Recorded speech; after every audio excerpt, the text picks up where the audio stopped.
Enough to Be Wrong by Kateb Shuna. Part 1. Breaking Barriers and Being a Better You. I used to think that saying, I was wrong, would shrink me down to something ridiculous. Like one of those weather-beaten garden gnomes leaning sideways in somebody's yard, collecting bird droppings. I swore it would make me small, invisible, forgettable. But you know what I've learned after living a little, after tripping over my own pride more times than I care to count? It takes a giant to admit they missed the mark. A real giant. Someone big enough to laugh at themselves, big enough to say, yep, I went face first into the mud, and not the spa kind either. I'm talking worm-filled, shoe-ruining, laundry nightmare mud. Isn't it wild how we strut through life like our thoughts came engraved on stone tablets, as if the Creator himself whispered into our ear, don't worry, you'll never be wrong. Please. If that were true, half of us wouldn't have to apologize to the same people for the same mistakes in brand new outfits. Pride is slick that way. It slaps a tuxedo on arrogance, sprinkles it with cologne, and calls it confidence. But peel it back just a little and you'll find insecurity hiding underneath, trembling like it showed up underdressed to the party. When I was a kid, my grandmother Celestine used to catch me being stubborn. She was gentle about it, but sharp too.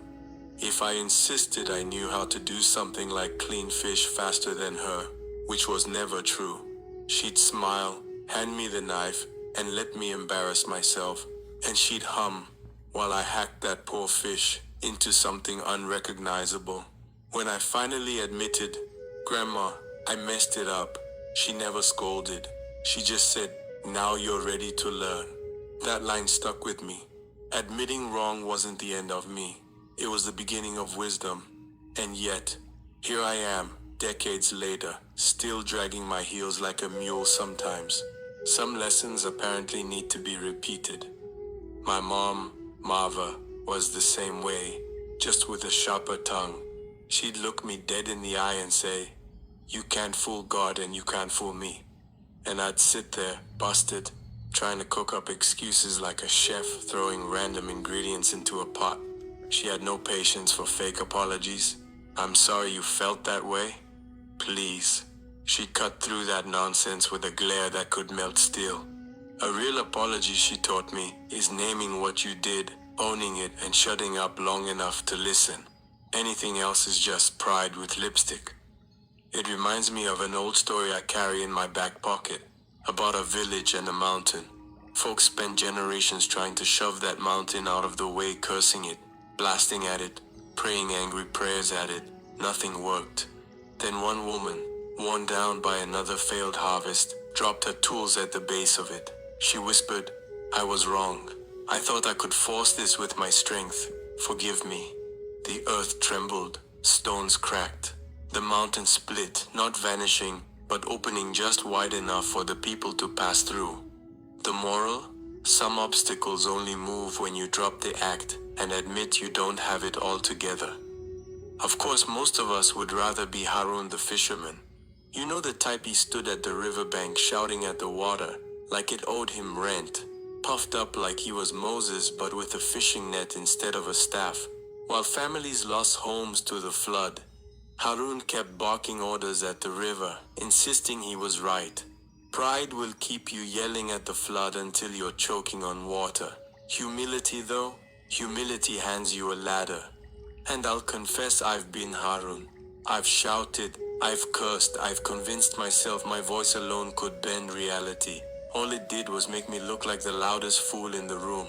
The Creator didn't give us words to be grenades. He gave us words to build bridges. And admitting you're wrong, really wrong, not fake wrong, is like laying down brick after brick of trust. It's uncomfortable, sure. It feels like weakness at first, but it's actually a spiritual flex. You can't stand before the Creator asking for wisdom if you're clutching ignorance like it's your prized possession. Grace only slips in through the cracks of humility. I've been in those ridiculous arguments where I knew in my head I was wrong, but my mouth staged a rebellion. Suddenly, I'm pulling out receipts from 5 years ago, twisting my words like a magician pulling scarves from a sleeve, all to avoid saying two simple words, I'm wrong. For what?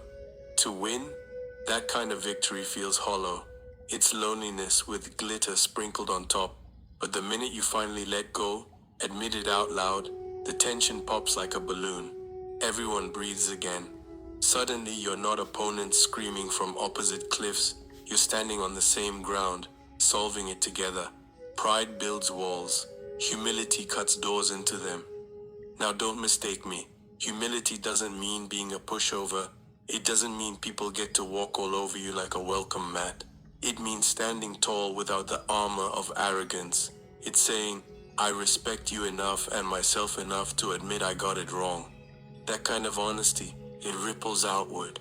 Your kids catch it, your friends catch it, even your enemies catch it. And somewhere in that ripple, you find peace.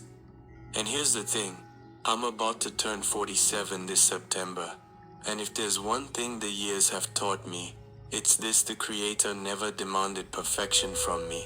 He asked for honesty, humility, and a heart willing to grow.